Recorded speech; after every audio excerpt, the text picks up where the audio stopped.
नमस्कार, स्वागतम। आज के अंक में हम मार्जन विधि की चर्चा करेंगे। एक ऐसी प्राचीन विधि जिसके द्वारा हमारे पूर्वज अपने शरीर को क्रियाशील, शरीर को ऊर्जावान बनाए रखते थे।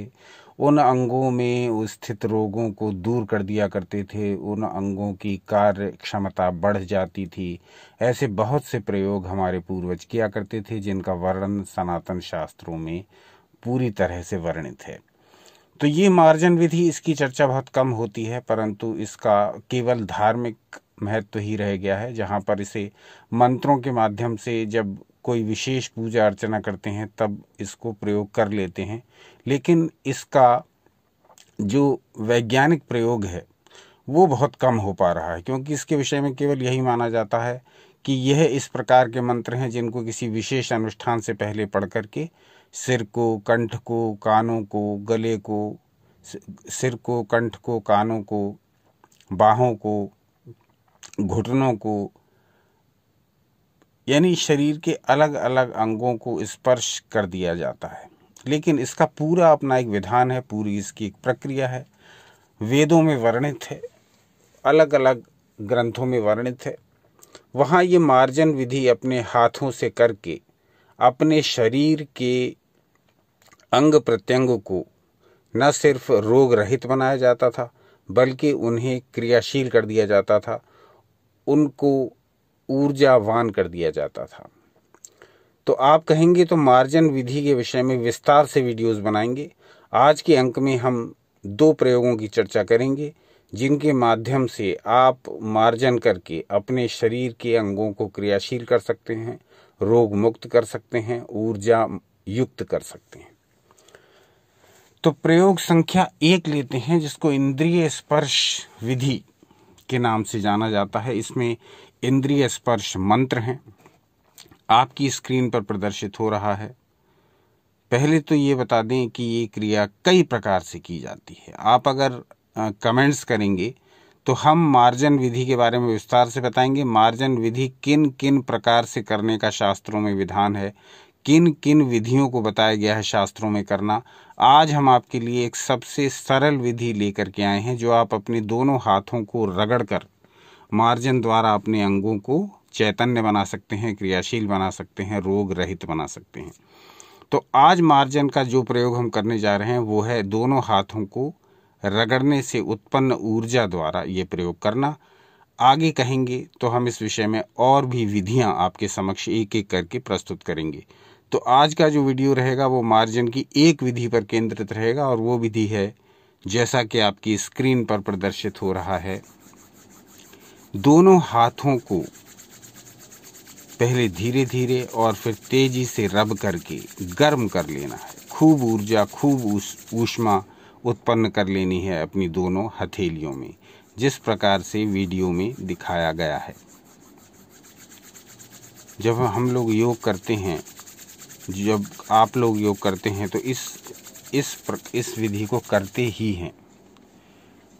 योग जब करते हैं उसके प्रारंभ में और उसके अंत में दोनों हथेलियों को रगड़ करके अपने मुख से या नेत्रों से, पूरे मुख से स्पर्श करते हैं। अब यही मार्जन विधि यदि प्रॉपरली की जाए, यदि सही प्रोसेस के साथ की जाए, तो ये पूरे शरीर को लाभ देती है। कैसे? अब इसी पर आ जाते हैं। आपकी स्क्रीन पर कुछ श्लोक प्रदर्शित हो रहे हैं, वो आप ध्यान से देखिए। इनको आप मंत्र रूप में प्रयोग करेंगे, बल्कि ये मंत्र ही हैं। हर अंग का अलग अलग मंत्र है। तो पहले आपको क्या करना है, आप जैसा कि वीडियो में दिखाया गया है इसी विधि से अपने हाथों को धीरे धीरे रगड़ना प्रारंभ करेंगे। ये प्रयोग आप बैठकर भी कर सकते हैं, खड़े होकर भी कर सकते हैं और लेट कर भी कर सकते हैं, अपनी सुविधानुसार। दोनों हाथों को वीडियो में दिखाए गए अनुसार पहले धीरे धीरे रगड़ना प्रारंभ करें, दोनों हथेलियों को आपस में। तत्पश्चात तेजी से, फिर इतनी तेजी से, इतनी द्रुत गति से कि दोनों हथेलियां पर्याप्त गर्म हो जाएं, उष्ण हो जाएं, ऊर्जावान हो जाएं। जब आपको लगने लगे कि हथेलियां अब पर्याप्त रूप से गर्म हो गई हैं, तब आपको इन मंत्रों को बोलना प्रारंभ करना है, हथेलियों को रगड़ते रगड़ते ही। वो है ओम वाक वाक, ओम प्राणः प्राणः, ओम चक्षुः चक्षुः, ओम श्रोतं श्रोतं, ओम नाभिः, ओम हृदयम्, ओम कंठः, ओम शिरः, ओम बाहुभ्याम यशोबलम्, ओम करतल करपृष्ठे। ये हमारे नेत्रों से लेकर के, हमारी वाणी से लेकर के, हमारे प्राणों से लेकर के, हमारे सूक्ष्म शरीर से लेकर के, हमारे शरीर की सभी इंद्रियों को चैतन्य करने वाला एक ऐसा प्रयोग है जिसको समझ लें। अब ये जो मंत्र आपने बोले, इन मंत्रों को बोलने के पश्चात आप अपने दोनों हथेलियों को अब आपस में हटा लें, जैसे कि ये मिली हुई हैं और आपस में आप इनको रब कर रहे हैं। अब इन दोनों को आपस में हटा लें और इन दोनों हाथों को ये भावना करते हुए कि अब इसमें ईश्वर की ऊर्जा पूरी तरह से समाहित हो गई है। मेरे शरीर में जो पांचों तत्व स्थित हैं वो भी मेरी हथेलियों में है, वो भी तत्व पूरी तरह से सक्रिय हो गए हैं। अब इन तत्वों की ऊर्जा और मेरे परमात्मा की ऊर्जा ये मिल कर के मेरे शरीर के जिस अंग पर मैं इस हाथ को रखूँगा या रखूँगी, वहाँ ऊर्जा का प्रवाह बढ़ जाएगा, ऊर्जा का ब्लॉकेज समाप्त हो जाएगा। वहाँ यदि कोई रोग है तो वो नष्ट हो जाएगा और दैवीय ऊर्जा उस अंग में प्रवाहित होने लगेगी। ऐसा मन में संकल्प कर लें, ऐसा मन में सोच लें, ऐसा मन में विचार कर लें, ऐसा मन में दृढ़ भावना कर लें। शरीर हाथों को रगड़ते रगड़ते ही और इन मंत्रों को पढ़ने के बाद आप यह भावना कर सकते हैं। उसके तुरंत बाद दोनों हथेलियों को अलग अलग कर दें, दोनों हथेलियां सेपरेट कर दें और अपने सिर पर, अपने कानों पर, माथे पर, नाक पर, गालों पर, चिन पर, होठों पर, चिन के नीचे, गर्दन पर, सामने की ओर, पीछे की ओर, अपनी बाहों पर, सीने पर, पेट पर, हाथों पर, ऊपर की भुजाओं पर, नीचे की भुजाओं पर, पीठ पर,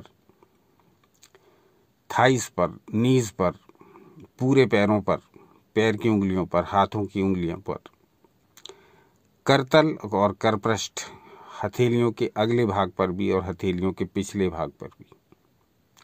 इस प्रकार से अपने पूरे शरीर पर आपको ये मार्जन करना है।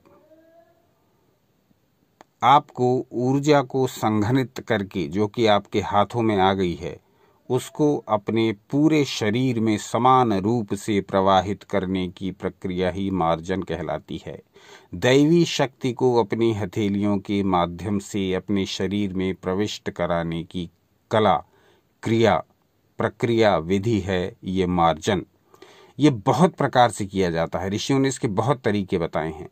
हमने आज एक तरीके की चर्चा जो हम कर रहे हैं आज के वीडियो में, वो केवल अपनी हथेलियों को आपस में रगड़ करके ये मार्जन करने की विधि है। आप कहेंगे तो विस्तार पूर्वक मार्जन की विधियों को प्रमाण सहित आपके समक्ष प्रस्तुत करेंगे। आज हम जो विषय ले रहे हैं वो केवल अपनी, बहुत सरल विषय है, केवल अपनी हथेलियों को रगड़कर उससे ऊर्जा उत्पन्न करके अपने शरीर के निरोगी भागों को ऊर्जावान और रोग रहित बनाने की प्रक्रिया है ये हाथों का मार्जन, हथेलियों से किया जाने वाला मार्जन। तो हमने क्या समझा कि पहले हमको अपने दोनों हाथों को पास में लाना है, दोनों हथेलियों को मिला लेना है। इसके पश्चात इसे धीरे धीरे रगड़ना प्रारंभ करना है और उस दौरान ही आपको इन मंत्रों को पढ़ते जाना है। ओम वाक वाक, ओम प्राणः प्राणः, ओम चक्षुः चक्षुः, ओम श्रोतं श्रोतं, ओम नाभिः, ओम हृदयम्, ओम कंठः, ओम शिरः, ओम बाहुभ्याम यशोबलम्, ओम करतल करपृष्ठे। ऐसा करके इस मंत्र का जाप करके हथेलियों को पूरी तरह गर्म करके, उष्ण करके, ऊर्जावान करके आपको अपने पूरे शरीर पर अपने दोनों हाथों से ऊर्जा का प्रवाह देना है। अब इसको दूसरी प्रकार से भी किया जा सकता है। यदि आप पास समय है तो आप इस दूसरी प्रकार से भी इसको करें। इसमें शरीर के अलग अलग अंगों को अलग अलग मंत्रों से ऊर्जित करने की प्रक्रिया को संपादित किया जाता है। जैसे कि ओम वाक वाक जो मंत्र है वाणी से संबंधित, तो ये मंत्र आप निरंतर बोलेंगे, बाकी मंत्रों को नहीं बोलेंगे। ओम वाक वाक, ओम वाक वाक, ओम वाक वाक करते हुए अपनी दोनों हथेलियों को रगड़ेंगे और जो ऊर्जा ऊष्मा उत्पन्न होगी उसे अपनी जिह्वा पर लगाएंगे। अपनी जीभ को बाहर निकालते हुए ओम वाक वाक का उच्चारण करते हुए अपनी दोनों हथेलियों को रगड़ते हुए जब पर्याप्त गर्म हो जाएं तो अपनी जिह्वा पर स्पर्श करेंगे। इसी प्रकार से आप ओम चक्षुः चक्षुः बोलते हुए अपने नेत्रों को स्पर्श करेंगे। अलग अलग अंगों के लिए यदि ये प्रयोग करना चाहें तो उस प्रकार से भी कर सकते हैं। हमने इसको आपको उसका एक सम्मिलित रूप बताया, लेकिन जो लोग जिन पर पर्याप्त समय है अपने लिए, अपने शरीर के लिए, अपने वेलबींग के लिए, जिन पर पर्याप्त समय है, वो एक एक अंग को स्पर्श करें एक एक मंत्र के माध्यम से, तो उनको और अधिक लाभ होगा। जैसे ओम श्रोतम, श्रोतम है मंत्र है, तो इसको बोलते हुए हथेलियों को रगड़ते हुए अपने दोनों कानों पर लगाएंगे। चक्षु, चक्षु के लिए बता ही दिया, इसको बोलते हुए हथेलियों को रगड़ते हुए अपने नेत्रों पर लगाइए। इसमें कोई नियम नहीं है कि आप इसको 11 बार पढ़ें या 15 बार पढ़ें। जब तक आपकी हथेलियां पर्याप्त गर्म ना हो जाएं, आप इसे पढ़ते रहें। उसके पश्चात आप दोनों हथेलियों को एकदम सेपरेट करके उन दोनों हथेलियों को दोनों अंगों पर लगा दें। जैसे ओम वाक वाक, इसमें दोनों हाथों से अपने जिह्वा को स्पर्श कर लें। बाकी में दोनों हाथ दोनों अंगों पर लग जाएंगे। जैसे ओम चक्षुः चक्षुः बोलने के पश्चात आप हथेलियों को लगाएंगे तो दोनों आंखों को स्पर्श करेंगे अलग अलग हथेलियों से। ऐसे ही ओम श्रोतम, श्रोतम बोल करके जब अपने दोनों कानों को स्पर्श कर लेंगे दोनों हथेलियों से। अब ओम नाभिः, जब इस मंत्र का उच्चारण करेंगे तो दोनों हाथ अपनी नाभि के ऊपर रख देंगे, एक हथेली के ऊपर दूसरी हथेली। ओम हृदयम, इसी प्रकार से जब हृदय को ऊर्जावान करेंगे तब अपनी दोनों हथेलियां एक के ऊपर एक करके अपने हृदय, अपने हार्ट के ऊपर रख देंगे। ओम कंठः, इसमें आप दो तरह से कर सकते हैं। अपनी दोनों हथेलियों को कंठ के दोनों तरफ रख देंगे या कंठ को सामने से स्पर्श करते हुए दोनों हथेलियां एक के ऊपर एक, और फिर कंठ को पीछे से स्पर्श करते हुए दोनों हथेलियां एक के ऊपर एक। ओम शिरः, इसमें दोनों हाथों को सिर के ऊपर एक एक हाथ रख देंगे। ओम बाहुभ्याम यशोबलम, इसमें एक हथेली को दूसरी भुजा पर रखेंगे। एक जैसे दाईं हथेली है तो उसको बाईं भुजा पर लगा दीजिए और बाईं हथेली है तो उसको दाईं भुजा पर लगा दीजिए। ओम करतल करपृष्ठे, इसी प्रकार से अपनी हथेली को दूसरी हथेली पर लगा दीजिए, अपनी हथेली को दूसरी हथेली के पृष्ठ भाग पर लगा दीजिए। यानी एक हथेली को दोनों साइड से स्पर्श कराइए दूसरे हाथ के। इसी प्रकार से ये कर का प्रयोग हो गया। तो ये प्रयोग अपने आप में बड़े शक्तिशाली हैं। समय इनमें अधिक लगता नहीं। हथेली थोड़ी कुछ ही सेकंड आपस में रगड़ने पर पूरी तरह से गर्म हो जाती हैं। और ये मंत्र इतने छोटे हैं कि इसको बहुत इजीली कोई भी व्यक्ति थोड़े से ही अभ्यास से पूरा शुद्ध पढ़ सकता है। देख लीजिए, इसमें कुछ क्लिष्ट या बहुत जटिल शब्दों का उच्चारण है नहीं। देखिए, ओम वाक वाक ये वाणी के लिए आया है। ओम प्राणः प्राणः ये प्राणों के लिए आया है। जब इससे पूरे ओम प्राणः प्राणः से जब इसको पूरे शरीर में स्पर्श करते हैं, विशेष तौर से हार्ट में, नाभि में और कपाल रंध्र क्षेत्र में, तब ये बहुत अच्छा कार्य करता है। ओम प्राणः प्राणः। इसके पश्चात है ओम चक्षुः चक्षुः, ओम श्रोतम श्रोतम, ओम नाभिः, ओम हृदयम, ओम कंठः, कंठ गला होता है, हृदयम जानते ही हार्ट होता है, शिरः सिर के लिए प्रयोग हुआ है, नाभि जानते ही हैं। बाहुभ्याम यशोबलम, बाहें अपनी दोनों आर्म्स। करतल और करपृष्ठ, कर का तल यही हथेली और कर का पृष्ठ हथेली के अपोजिट साइड। तो ये अगर आप प्रयोग करें तो कुछ ही दिनों में आपको अनुभव होगा कि जिन जिन अंगों का आप स्पर्श करते जा रहे हैं इन मंत्रों का पाठ करके और अपनी हथेली में पर्याप्त ऊर्जा एकत्रित करके दोनों हथेलियों को रब करते हुए, तब आप इन अंगों के मार्जन से जो लाभ होते हैं उनको स्वयं अनुभव करेंगे। और एक बार आपका स्वानुभव हो गया तो फिर आप इस क्षेत्र में स्वयं ही आगे बढ़ते जाएंगे, क्योंकि फिर आपको अपनी आत्मा से ही गाइडेंस मिलने लगेगा, आपको इंसाइट मिलने लगेगी भीतर से ही, किस प्रकार से आपको इस प्रयोग को करना है, किस प्रकार से और अच्छी तरह से इसको कर सकते हैं, कितनी देर तक करना है, दिन में कितनी बार करना है। ये सारी बातें, ये सारी गाइडेंस, ये सारी निर्देश ये भीतर से ही प्रकट होने लगेंगे।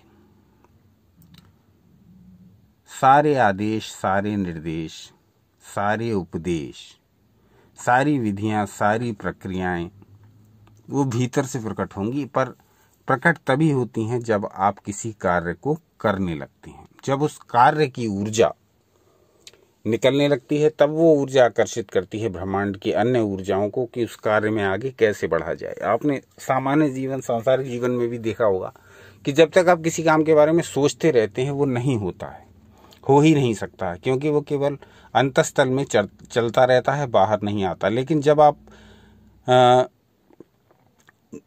ज्ञान शक्ति के साथ, इच्छा शक्ति के साथ क्रिया शक्ति को जोड़ दें तो फिर ब्रह्मांड की अन्य शक्तियां भी आपकी सहायता करने लगती हैं।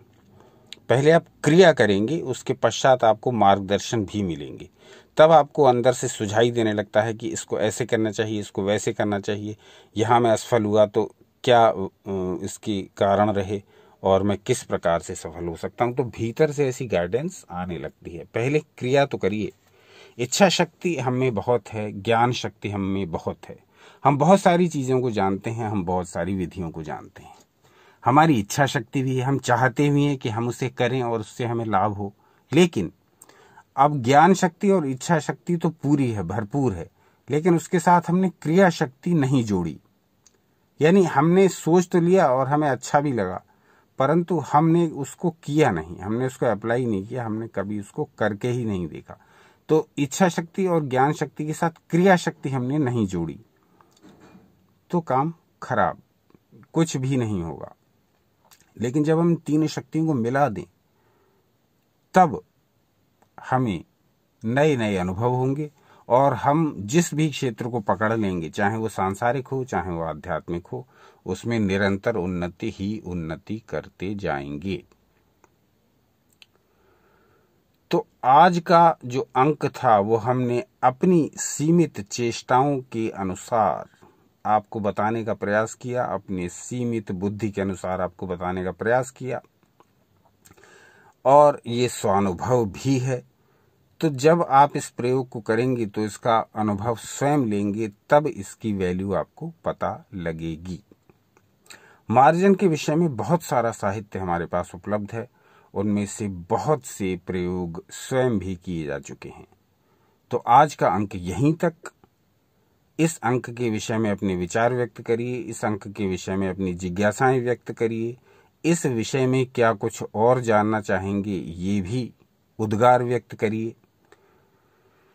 तो व्यक्त करेंगे तो पता लगेगा, और पता लगेगा तभी उस विषय में अगले वीडियोस प्रस्तुत हो पाएंगे। तो जैसा भी है, जो भी है, अपनी वाणी को, अपनी लेखनी यानी अपने कमेंट्स यानी कीबोर्ड, लेखनी इस समय आधुनिक जगत में हो गई है कीबोर्ड, तो अपनी वाणी को व्यक्त करिए अपनी लेखनी यानी कीबोर्ड द्वारा, और जो भी आपको लगता है वो टाइप करके बताइए, कमेंट्स करके बताइए, जिससे कि हम जान सकें कि मार्जन मंत्र के विषय में आप कितना जानने को इच्छुक हैं मार्जन विधियों के बारे में आप कितना जानने को इच्छुक हैं, मार्जन से संबंधित और क्या क्या बातें आप जानने के इच्छुक हैं। आप में से बहुत से लोग इस विषय के प्रकांड विद्वान हैं और इस विषय में बहुत सारे प्रयोग किए भी हुए हैं। तो जो लोग पहले से मार्जन करते आ रहे हैं, जो लोग पहले से मार्जन मंत्रों या मार्जन विधियों या मार्जन क्रियाओं का अभ्यास करते आ रहे हैं, वो अपने स्वानुभव भी लिखें कि हाँ, मैं ये इतने समय से कर रहा हूँ, कर रही हूँ, और मुझको ये लगा, मुझको ये नहीं लगा, ये कमियां हैं, ये विधियों में गलती है, यहाँ असफलता हो रही है, यहाँ सफलता मिल रही है। जो कुछ भी हो, जैसा भी हो, स्वानुभव के आधार पर मार्जन के बारे में अपने विचार व्यक्त अवश्य करें। आज का अंक यहीं तक। अपना अमूल्य समय देने के लिए बहुत बहुत धन्यवाद। एक दिन पश्चात फिर उपस्थित हो जाएंगे कोई नया विषय लेकर के। सनातन शास्त्रों से जुड़े रहें, सदा आनंदित एवं उत्साहित रहें।